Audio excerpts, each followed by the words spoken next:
భారత్ పై అణుబాంబులేస్తాం, మేము మునిగితే సగం ప్రపంచాన్ని మాతో తీసుకెళ్తాం. ఎవరంటున్నారు ఇది? పాక్ ఆర్మీ చీఫ్ మునీర్ వ్యాఖ్యలు చేసింది. ఆసిమ్ మునీర్ ఈయనే. మేం పోతపోయినాం కానీ మాతో పాటు సగం ప్రపంచాన్ని నాశనం చేస్తామని ఇండైరెక్ట్ చెప్తుండు. చూడండి ఎంత మనసులో ఎంత క్రుయాలిటీ ఉందో.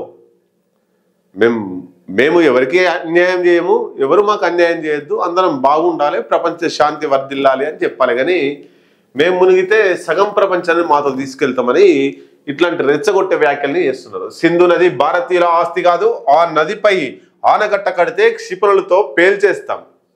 పాకిస్తాన్తో పెట్టుకుంటే భారత్కే నష్టం. పాక్ ఆర్మీ చీఫ్ ఆసిమ్ మునీర్ వ్యాఖ్యలు. అమెరికా గడ్డపై నుండి భారత్కు హెచ్చరికలు. ఏం దేశాన్ని చూసుకొని ఎవరి సపోర్టు చూసుకొని ఎగురుతున్నారో మనకి ఇప్పటికే అర్థమైంది. పాకిస్తాన్ ముఖ్యంగా అమెరికాను చూసే ఎగురుతున్నది. అమెరికా అండదండలతోటే ఆ మాటలు మాట్లాడుతున్నది. అమెరికా పక్కకు తప్పుకుంటే పాకిస్తాన్ పిల్లి కంటే ఘోరం అయిపోతుంది. మనం చూసినాం మొన్న ఈ సింధూర్ ఆపరేషన్ సింధూర్లో భారతదేశంతో కొట్లాడేటప్పుడు గజ గజ వణికిపోయింది. అయితే ఇప్పుడు మొన్నటిదాకా భారతదేశానికి సంబంధించి పాకిస్తాన్కి సంబంధించి పెద్ద మనిషి మధ్యలో ఒక ఆయన ఉండే, అమెరికా ట్రంప్. ఆయనకు నరేంద్ర మోడీకి కొంత దూరం గ్యాప్ వచ్చింది. ఎవరి వల్ల అంటే ఆర్ఎస్ఎస్ చీఫ్ మోహన్ భగవత్ వల్ల. నీకు ప్రధానమంత్రి పదవి కావాలా, ట్రంప్ కావాలా తేల్చుకో అని చెప్పిండు. ఆయన ట్రంప్ తోటే పోతుంటే ఈయన ప్రధానమంత్రి పదవికి ఎసరబెట్టే ప్రయత్నం చేసిండు ఆర్ఎస్ఎస్ చీఫ్ మోహన్ భగవత్. అది గమనించినటువంటి మోడీ, నాకు ట్రంప్ వద్దు, ప్రధానమంత్రి పదవే ముఖ్యం, మీరు చెప్పినట్టే వింటా అని చెప్పేసి ఆర్ఎస్ఎస్కు మోకరెళ్ళిండు మన దేశ ప్రధానమంత్రి నరేంద్ర మోడీ. సరే, ఇది ఇట్లా కొనసాగుతున్న తరుణంలో ఇప్పుడు ట్రంప్ కూడా కోపం వస్తున్నది. నరేంద్ర మోడీ మొన్నటిదాకా నేను చెప్పినట్టు వినేది, నాతోనే ఉండేది, నా దోస్తాన్లో కొనసాగిండు. ఆయన భారతదేశానికి పోయినప్పుడు నన్ను సాధారణంగా ఆహ్వానించి మేరా దోస్త్ అన్నాడు. ఇప్పుడు అమెరికాకు ఆయన వచ్చినప్పుడు మై ఫ్రెండ్ అని నేనన్నా. మరి ఇప్పుడు గ్యాప్ వచ్చింది కాబట్టి అది జీర్ణించుకోలేనటువంటి ట్రంప్ ఏం చేస్తున్నాడు? పాకిస్తాన్, మన శత్రు దేశమైనటువంటి పాకిస్తాన్ మీద 19% సుంకం వేస్తే మన భారతదేశం మీద ఫస్ట్ 25% సుంకం వేసి మరో అదనంగా 25% సుంకంతో భారతదేశానికి దూరం అవుతున్నాడు ట్రంప్. ఇది మంచి పరిణామమే. పాకిస్తాన్ తోటి ఏదైతే అమెరికా దగ్గరైందో మనము ట్రంప్ తోటి కొనసాగితే పాకిస్తాన్ మనకు శత్రు దేశం ఎట్లా అవుతుంది? కాబట్టి ఈ దేశంలో కూడా విమర్శలు వచ్చినాయి, భారతదేశంలో కూడా విమర్శలు వచ్చినాయి. పాకిస్తాన్కు సపోర్ట్ చేస్తున్నటువంటి ట్రంప్ను మోడీ కూడా ట్రంప్ను సపోర్ట్ చేస్తున్నాడు అని చెప్పి విమర్శలు వచ్చినాయి. ఆర్ఎస్ఎస్ తీవ్రంగా వ్యతిరేకించింది.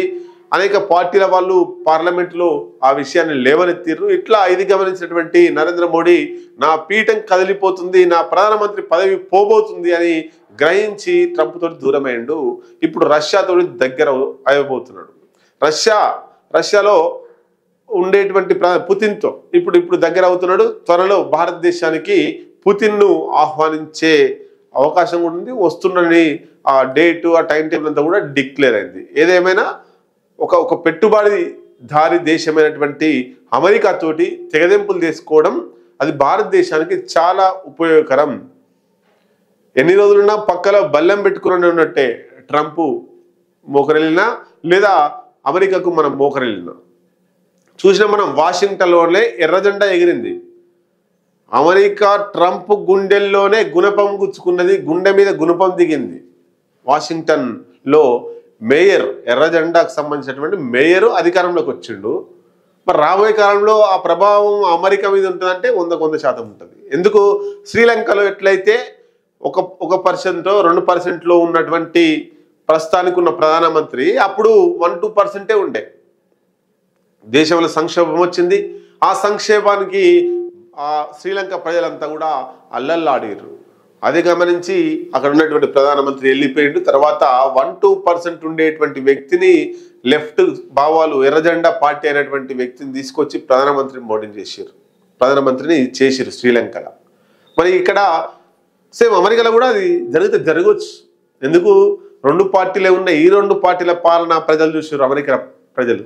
మరి ఆ ప్రజలు చూసింది ఇప్పుడు ఇంకో కొత్త ఆల్టర్నేటివ్, మూడో పార్టీ కావాలి అని కోరుకుంటే అక్కడ కూడా అమెరికాలో కూడా ఎర్ర జెండా ఎగిరే అవకాశాలు ఉన్నాయి.